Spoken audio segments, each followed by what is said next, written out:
Good afternoon, CFM. This is Coach Matt with our Wednesday workout. We got some clean progressions to do and then our deadlift volume sequence with some other accessory stuff mixed into it. Let's begin with 3 minutes of your choice warm-up pace cardio and then get 2 rounds through the following 8 reps of a kip, followed by 8 reps of our scap pull-up. Okay, so that is just practicing the different movements of the shoulder blade up and down, forward, reverse while you're hanging. Next one is drinking bird. So this is a really good hamstring or deadlift warm-up exercise where we're practicing that hip hinge. Make sure when you do the drinking bird that that we're not spending too awful long and just kind of sitting here. If this is meant to be a dynamic stretch, which means I'm constantly moving, and then B, that I'm kind of arching my back away from the ground, pushing my butt back and keeping equal weight distribution across my feet. And next, we're gonna do a little bear complex. So this is just kind of around the world with the barbell. Do it with the PVC pipe first, and then you can move to the barbell on your second round. So it starts with a deadlift, and then a power clean, and then a front squat, and then a push press, and then a back squat, and then a push press. And if you want to link it all together, you can do deadlift, squat clean, push press, back squat, thruster, right? And that kind of achieves the same thing. We're doing 5 reps of that sequence in the warm-up for at the end of each warm-up, okay? When you're done with that, we're gonna go into our clean progressions. All right, so there's gonna be 3 blocks to the clean progression. They're gonna be on approximately a 20-minute clock. And they have a range on them so that you can time it out. And what I would like to say is I want everyone to be done with their heavy singles by the time we get to the end of the 20 minutes. But how you get there is a little bit flexible, right? And what weights and sequences of reps you use leading up to it, it has a range to it, but just try to be somewhere within the middle of that range, okay? So the first one is 3 sets of this little clean drill progression. And this drill progression it starts small and then it incrementally adds range of motion and speed and skill to it so that by the end of it, ideally we're building off of the proper blocks that we built in the beginning of it, right? So we start off with clean lift off, then we do clean deadlift, then we do clean pull, so that's our first fast one, then we do clean high pull, and then we do clean, right? And that is our sequence. So do that whole sequence, start with a lightweight, so think like 45, 65 pounds, something like that. And then you can feel free to go up in this. This is not a drill sequence where you will be holding an awkward position like the tall clean, right? Limits you to how much weight you can use. This is a drill progression that you can actually add some weight to, right?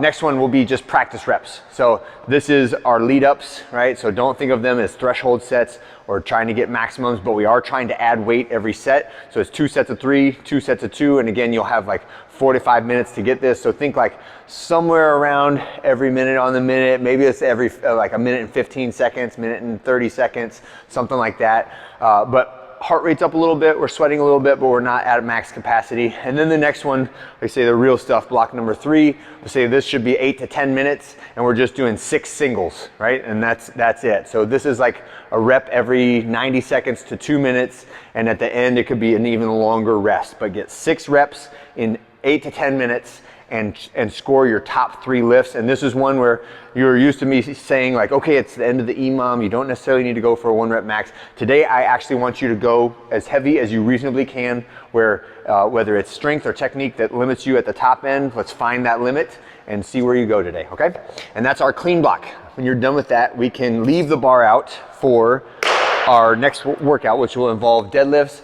Deadlifts should be at a moderate load. This should be like say like 45 to 65% depending on who you are, right? So if your deadlift max is like 400 plus pounds, I want you on the way low end of that spectrum. Use the 185, right, as a guideline for that. If your deadlift is in the like 200 or less pound range, then you can be way up at the top end of your percentage, so like over 100 pounds, right? And we're doing a descending rep scheme. This is a 4-time workout, and it should be in a 10-minute cap, a reasonable range for that, okay? So we're doing deadlifts and then pistols or single leg squats and then push-ups. So the rep scheme is gonna be 20, 15, and 10.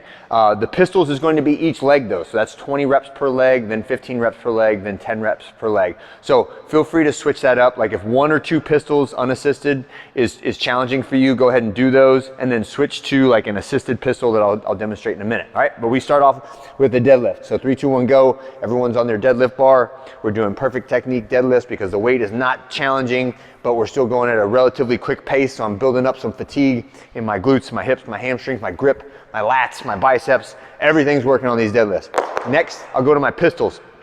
And for me, the way I will do this is elevating my heel makes a dramatic difference in how my pistols feel. So I've got a 10-pound bumper plate out here, and this allows me to get all the way down and all the way back up, relatively in control, relatively speaking. My left leg is way harder than my right leg. But another good alteration for this is having a ring and a bench, right? So I can kind of float my hand on the ring. The bench is limiting my range of motion, and anywhere in between those two, that's kind of an easy-ish version to do.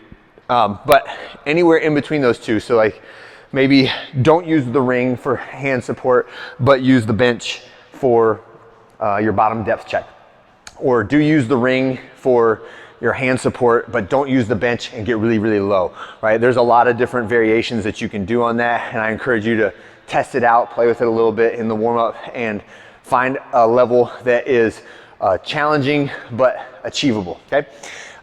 So that's our second exercise, and the final one is push-ups. So to reiterate, the point on push-ups is I would like to see the elbows completely straight with body in the plank position at the top, and then elbows bend at about a 30 to 45 degree angles away from the body. My chest, chin, and thighs all touch the ground at the bottom, and then I press back up, right?